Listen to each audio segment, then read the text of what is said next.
In this lab, I will examine the first part of the gastrointestinal tract. It starts with the oral cavity. The oral cavity is lined with stratified squamous epithelium that may be keratinized, partially keratinized, or non-keratinized, depending on the location. First slide is section in the lip.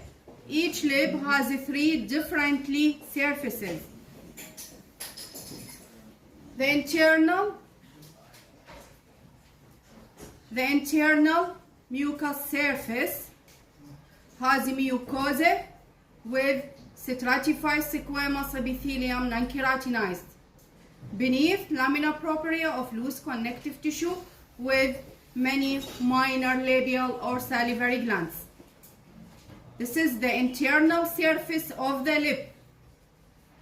Mucosa consisting of stratified squamous epithelium, lamina propria of loose connective tissue with the blood vessels, and many minor labial or salivary glands. This is the inner or internal surface of the lip. The outer surface of the lip has thin skin with epidermal and dermal layers, hair follicles, and sebaceous glands. This is the outer surface of the lip. We can see thin skin with epidermal and dermal layers. Also has hair follicles and sebaceous glands.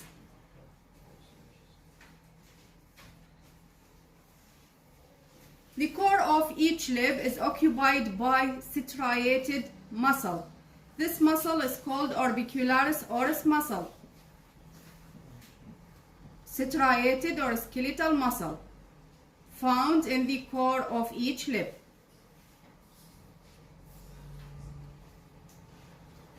The red vermilion border or the red zone has keratinized, slightly keratinized or thin keratinized stratified squamous epithelium.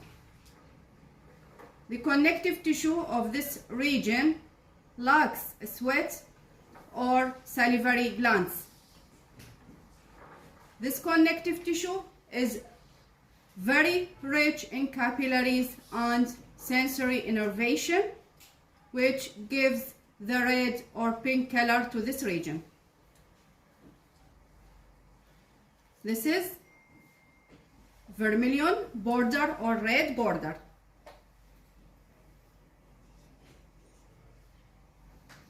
Inner surface or internal mucous surface of the lip, mucosa consisting of stratified epithelium, lamina propria, labial or salivary glands. This is striated muscle. This is the outer surface of the lip. We can see thin skin with hair follicles and sebaceous glands. This is the vermilion border. The connective tissue of this region lacks sweat or salivary glands, but rich in capillaries and sensory innervation. Second slide, section in the tongue of the cat.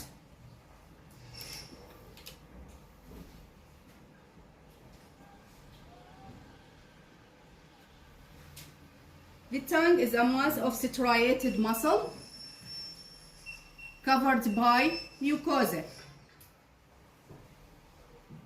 This is striated muscle fibers. They are oriented in all directions. And this is the mucosa.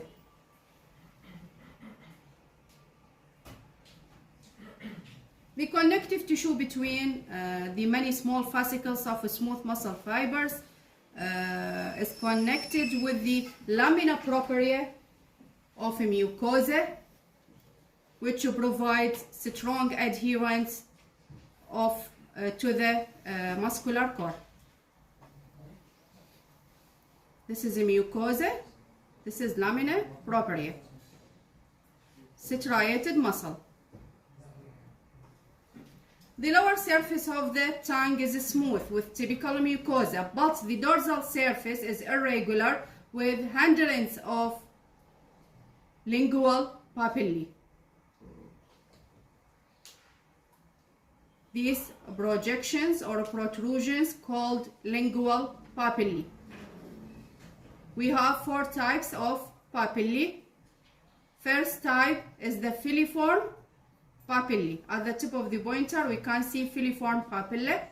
It has elongated conical shape and covered by stratified squamous epithelium. Keratinized stratified squamous epithelium. Elongated conical shape covered by keratinized stratified squamous epithelium. This type of papillae lacks taste buds. Filiform papillae. Second type is the fungiform papillae. This is fungiform papillae. It has mushroom shaped, covered by lightly keratinized stratified squamous epithelium.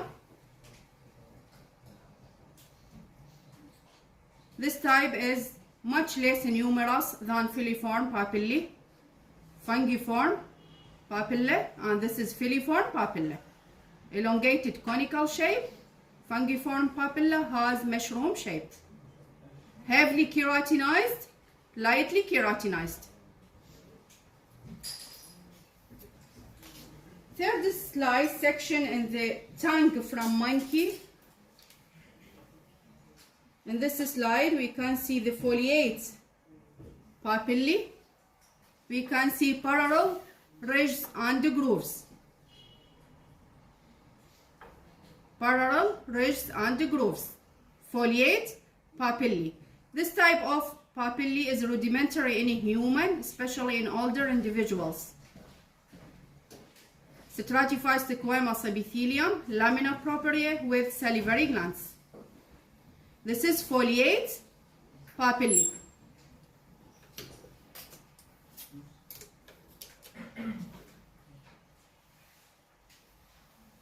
This is vallate or circumvallate papillae, which is the largest one. Stratified squamous epithelium, lamina propria, serous secreting salivary gland called von Ebner glands. This is the duct of a gland, empty or drain into the groove surrounding the vallate papillae. Vallate or circumvallate papillae. Von Ebner glands, and this is the duct of a gland. On each side of vallate papilla we can see ovoid structures.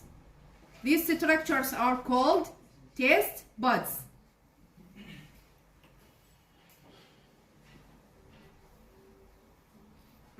Taste buds. At higher magnification we will examine the cells of the taste bud. Each bud has ovoid structure with the 3 types of cells. At the tip of the pointer we can see the basal stem cell. These cells regenerate to form the other types. This is elongated gustatory or taste cells. These cells are sensory cells. Each cell has microvilli extending through the taste bud.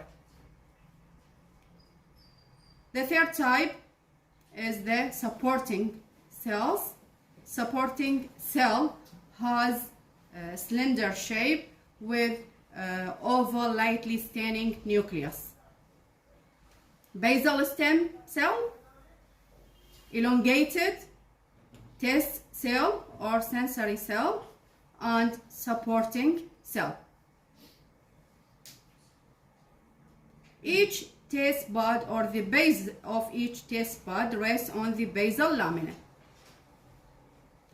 This is the taste bud.